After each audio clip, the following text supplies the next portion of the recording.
ছোট থেকে বড় সমস্ত বয়সের মানুষেরাই আমরা বিভিন্ন মুখরোচক খাবার পছন্দ করি। সেগুলি হতে পারে ঝালমুড়ি, আলু কাবলি কিংবা পাপড়ি চাট। আজ আমি বানিয়ে দেখাবো জিভে জল আনা এরকমই একটি দারুণ স্বাদের চটপটি চানা চাট রেসিপি। চটপটি চানা চাট বানানোর জন্য আমি নিয়ে নিয়েছি একটা গোটা আলু সেদ্ধ করা, আমি সেটাকে কুচিয়ে নিয়েছি। আর নিয়েছি একটা পেঁয়াজ মাঝারি সাইজের, সেটাও কোচানো আছে। টমেটো, একটা মাঝারি সাইজের টমেটো, সেটাকেও আমি এরকম ছোট ছোট পিস করে কুচিয়ে নিয়েছি। আর একটা মাঝারি সাইজের শসা, সেটাকেও আমি এরকম ভাবে কুচিয়ে নিয়েছি। আর কিছুটা ধনেপাতা, একটা লেবু আর দুটো কাঁচা লঙ্কা কোচানো। চটপটি চানা চাট বানানোর জন্য প্রধান উপকরণ হলো ছোলা। আমি এখানে 100 গ্রাম মতো ছোলা নিয়ে নিয়েছি। সারা রাত জলে ভিজিয়ে রেখেছিলাম, সকালবেলা আবারও একবার ভালো করে পরিষ্কার জলে ধুয়ে নিয়েছি। এবার আমি ছোলাগুলোকে সিদ্ধ করে নেব। চানা চাট বানানোর জন্য যে মশলাগুলি দরকার সেগুলি হলো, আমি এখানে 1 চা চামচ মতো চাট মশলা নিয়ে নিয়েছি।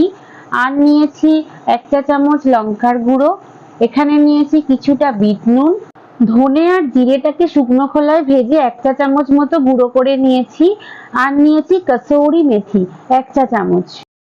এখানে আমরা ছোলাটাকে অল্প করে সিদ্ধ করে নিয়ে একটা পাত্রের মধ্যে ঢেলে রেখেছি। এবারে আমি গ্যাসের ওভেনটাকে অন করে লো টু মিডিয়ামে দিয়ে এরপর একে একে লঙ্কার গুঁড়ো, জিরে ধনের গুঁড়ো, চাট মশলা এবং অল্প পরিমাণে একটু বিট নুন দিয়ে দেব। তারপর এটাকে কিছুক্ষণ সময় নাড়িয়ে আমরা এর মধ্যে অল্প পরিমাণে জল দিয়ে দেব।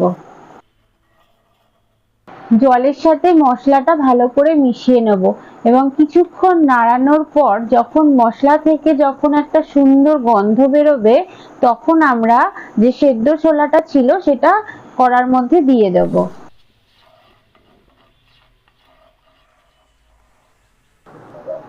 ছোলাগুলোকে মশলার সাথে ভালো করে মিশিয়ে নেব এবং আরো কিছুক্ষণ নাড়ানোর পর যখন ভালোভাবে মিশে যাবে, তখন কিছুটা কসৌরি মেথি নিয়ে হাতের মধ্যে ঘষে ছোলার মধ্যে দিয়ে দেব। তারপর আবারও কিছুক্ষণ সময় ধরে কসৌরি মেথির সাথে ছোলাটাকে মিশিয়ে নেব। এখন ছোলাটাকে ভালো করে নেড়ে নিতে হবে, না হলে কিন্তু ছোলাটা কড়ার মধ্যে লেগে যেতে পারে, সেদিকে আমাদের খেয়াল রাখতে হবে। ছোলাটা একটু ভাজা হয়ে গেলে আমরা এবার একটা পাত্রের মধ্যে ছোলাটাকে ঢেলে নেব। আমাদের চানা চাট রেসিপি একদমই শেষের দিকে। এবার আমরা এই ছোলার মধ্যে একে একে সেদ্ধ করা কোচানো আলু, কোচানো পেঁয়াজ, কোচানো টমেটো, কোচানো শসা, কুচানো ধনেপাতা, কুচিয়ে রাখা কাঁচা লঙ্কা এবং একটা লেবু ভালো করে চিপে দেব। সমস্ত লেবুর রসটাকে চেপা হয়ে গেলে এখন আমরা দিয়ে দেব 1 চামচ চাট মশলা এবং 1 চামচ মতো বিট নুন। বিট নুনটা আপনারা আপনাদের স্বাদ অনুযায়ী ব্যবহার করবেন। এবারে আমরা একটা চামচের সাহায্যে সমস্ত উপকরণগুলোকে ভালো করে মিশিয়ে নেব। আর খেয়াল করবেন সমস্ত উপকরণগুলোর মধ্যে যেন মশলাগুলো ভালোভাবে লেগে যায়। আমাদের চানা চাট রেসিপি একদম রেডি। এটি বিকেলে কিংবা সন্ধ্যায় গল্পের আসরে বা বাচ্চাদের টিফিন বক্সেও এটি আমরা দিতে পারি।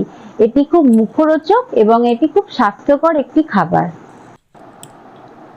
আমার আজকের রেসিপিটি কেমন লাগলো? ভালো লাগলে অবশ্যই আমাকে একটা কমেন্ট করে জানাবেন এবং সেই সঙ্গে লাইক, শেয়ার এবং আমার চ্যানেলের নতুন বন্ধু হয়ে থাকলে সাবস্ক্রাইব করার অনুরোধ রইল। সবাই খুব ভালো থাকবেন, সুস্থ থাকবেন এবং পাশের মানুষগুলিকেও ভালো রাখার চেষ্টা করবেন। খুব তাড়াতাড়ি আবার কোনো নতুন ভিডিও নিয়ে আপনাদের সামনে চলে আসব। ততক্ষণের জন্য সঙ্গে থাকুন এবং সঙ্গে রাখুন রান্নাঘরের স্বাদ কাহন।